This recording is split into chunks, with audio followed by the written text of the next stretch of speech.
Since I'm redoing all the fuel lines for this beam swap, and as you can see, I have a bunch of hose ends just scattered around and mocked up for the new lines, and actually already made the return line to the FPR down there. I figured let's take the opportunity to do a tutorial on how to assemble stainless steel braided lines.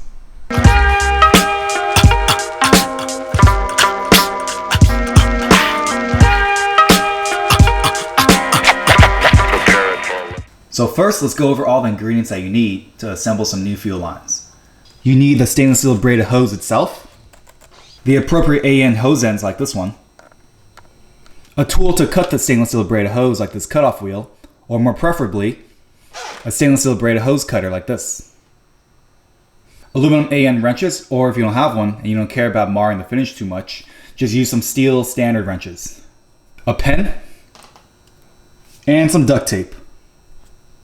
So honestly, if you have those parts and those tools, you can easily assemble a stainless steel braided hose at home in just a few minutes. It doesn't really take that long. I think the trouble that some people have is when they don't get a good cut on the stainless steel braided hose itself, because then the ends tend to fray all over the place and it becomes really difficult to actually get the hose ends on. The key here is trying to keep the fraying contained and getting a nice square and even cut. That just makes things a lot simpler and a lot easier. I already marked out where I need a cut right here in the middle, and I wrap the area of the cut with duct tape. So that way it keeps everything kind of together once it's done. And again, a really good tool to use is this cutter, which is specifically made to cut stainless steel braided hoses. I picked this one up at Summit. It works great. It makes a nice even cut, and you don't have to deal with using a hacksaw or a cutoff wheel or anything like that. And obviously cutting with this tool is really easy. Just get the hose in the middle where you marked it and then just squeeze.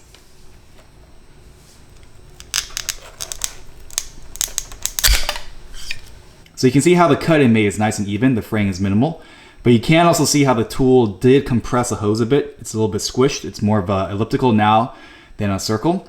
And this is where a ballpoint pen comes in. So just take any ballpoint pen, insert it into the end of the hose, and just round things out again.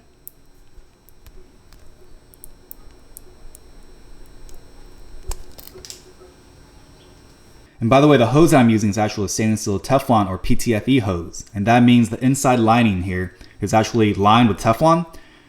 And the benefit of having a Teflon hose is that it's more compatible with more fuel types.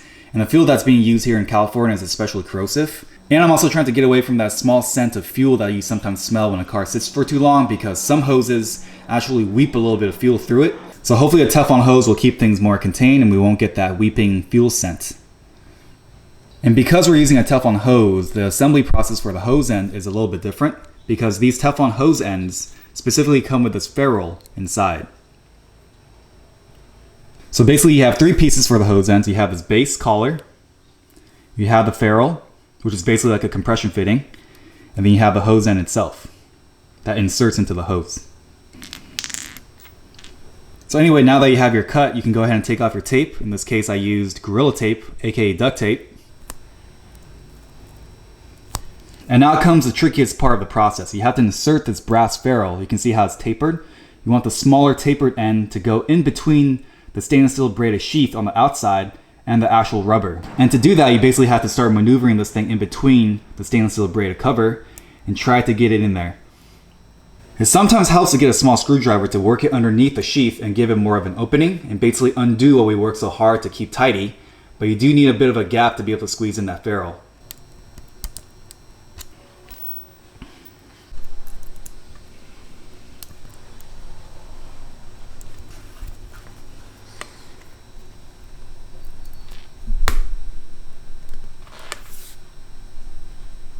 Alright, there you go. Once you have that ferrule inserted as much as you can, until the opening on the inside is about flush to the rubber of the hose, you can go ahead and slip on the collar, which you can do from the other side.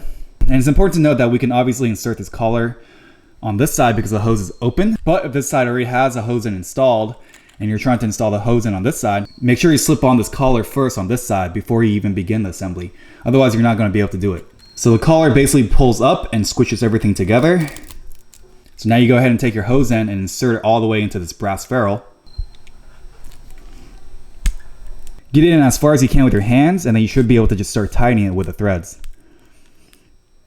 Once you get that started, bring everything to a vise and you can finish the job there. Go ahead and take your hose end and clamp the bottom collar into the vise. And they do make these aluminum mounts that do go into your vise for the specific task of clamping onto the collar. And because it's aluminum on aluminum, it has a lower risk of actually marring the finish of your new hose ends. But in my case, I don't have one, so I just kind of wrapped it with some, tape, but it's still probably gonna mar, it's whatever. And in my experience, when you're using aluminum wrenches like you're supposed to when tightening the hose ends, it still has a tendency of marring the finish unless you're super careful. But in my case, I don't have the correct aluminum wrench to fit around this top hose end to tighten it down. So I am just going to use this 3/4 inch steel wrench. Now all you have to do is tighten down this top fitting on the hose end until it's flush to the base of the collar, and you'll feel when it stops. And that's when you know everything's fully compressed and the hose end is fully assembled.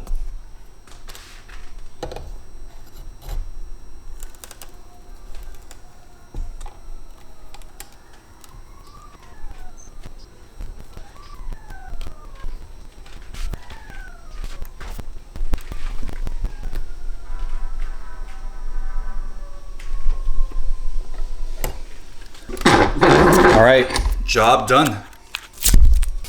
And there you have it, fully assembled hose end. You can see how after you thread it in, the top half of this hose end meets up with the base of the collar. Anyway, that's all I have, so hopefully that was helpful. And again, you can easily assemble these stainless steel braided hose ends at home by yourself, no problem.